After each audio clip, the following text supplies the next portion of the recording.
राजधानी रायपुर के सदर बाजार स्थित लगभग 150 वर्ष पुरानी ऐतिहासिक गोपाल कृष्णा मंदिर में इस बार जन्माष्टमी का पर्व बेहद धूमधाम और भव्यता के साथ मनाया जाएगा।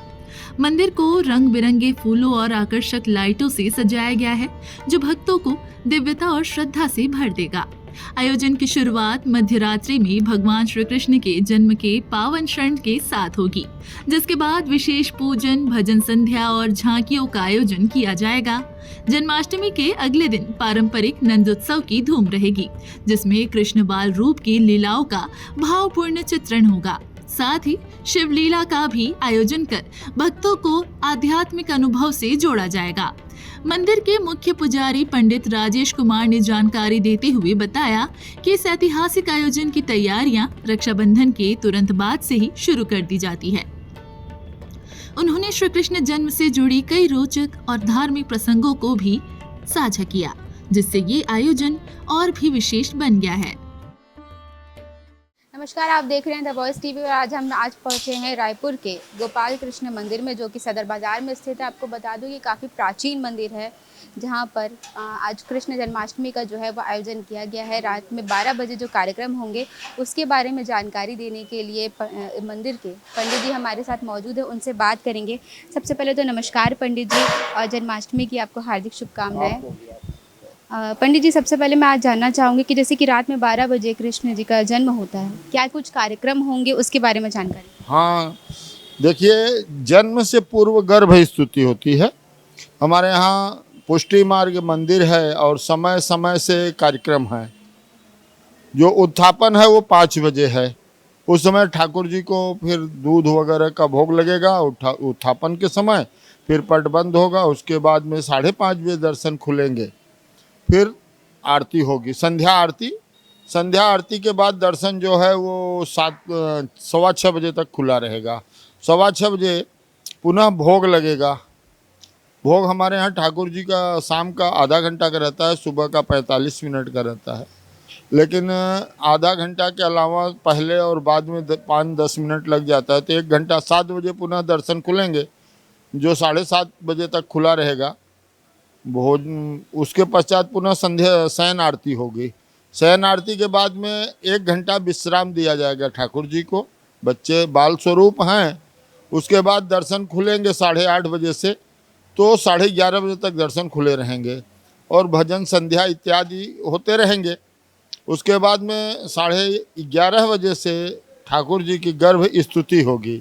जब भगवान कृष्ण जन्म हुआ था उस समय नारदादि सारे ऋषि लोग आ गए थे कारागृह के पास में। शिव, ब्रह्मा जी और सारी इंद्र आदि सभी आए थे और भगवान की स्तुति करने लगे कि पृथ्वी लोक पर पाप का भार बढ़ गया है, अब आप शीघ्र पधारें। तो गर्भ स्तुति होती है। उसके पश्चात में भगवान का प्रागट्य होता है रात 12 बजे। आज 12 बजे बोला जाता है, लेकिन शास्त्रानुसार तो वो मध्य रात्रि है।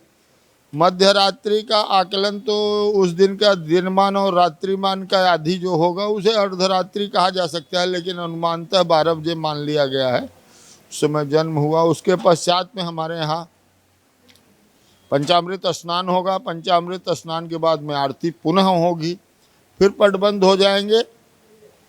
हालांकि कई लोग तुरंत पलना पे ठाकुर जी को ला देते हैं, लेकिन हमारे यहाँ पुष्टि मार्ग में ये व्यवस्था नहीं है।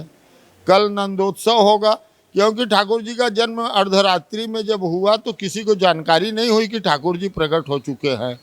और वसुदेव जी नंद बाबा के यहाँ छोड़ भी आए, वहाँ भी योग माया से सभी लोग निद्रा में थे। जब प्रातः होता है तब सबको ज्ञात होता है कि कृष्ण जी का जन्म हुआ है। ये सिर्फ नंद बाबा वसुदेव जी और देवकी को मालूम था कि अर्धरात्रि में जन्म हुआ। नंद बाबा, यशोदा आदि को तो प्रातः काल पता चला कि लाला का जन्म हुआ है। उसके बाद में तो पलना उत्सव होगा कि पैदा होते ही तुरंत पलना में थोड़ी लिटा दिया जाता है। तो ये कल जो है हमारे यहाँ पलना उत्सव 10-10:30 बजे से रहेगा। और उसमें शिव लीला भी है, जो शिव जी दर्शन करने के लिए भगवान की आते हैं ठाकुर जी का। तो उनके यहाँ मंडली तैयार होके आती है, यहाँ पर ठाकुर जी का दर्शन करती है, नंदोत्सव मनाया जाता है। पंडित जी, मैं देख रही हूँ कि मंदिर जो है चारों तरफ से काफ़ी ज़्यादा जगमगाया हुआ है। कितने दिनों से तैयारियां चल रही हैं वो बताइए। वैसे तो तैयारी जो है भजन वगैरह का जो किया जाता है, भजन मंडली वगैरह महीने 1.5 महीने पहले से, नहीं तो समय पे तो अच्छे भजन करता नहीं मिलते। और बाकी ये तैयारियां जैसे राखी होती है उसके दूसरे दिन से चालू हो जाता है, क्योंकि हमारे यहाँ 1 महीना सावन में और भादों के 3 दिन तक ठाकुर जी का झूला चलता है, जिसमें भी फूलों से, फलों से, सूखा मेवा से और कई प्रकार के सजावट होती है। उसके वीडियो वगैरह बनते हैं, रखे हैं, तो वो चलता है। वो जब तक झूला नहीं हटता तब तक आगे कार्यक्रम यहाँ का जन्माष्टमी का शुरू नहीं होता। लेकिन सामान वगैरह ला के रखा जाता है।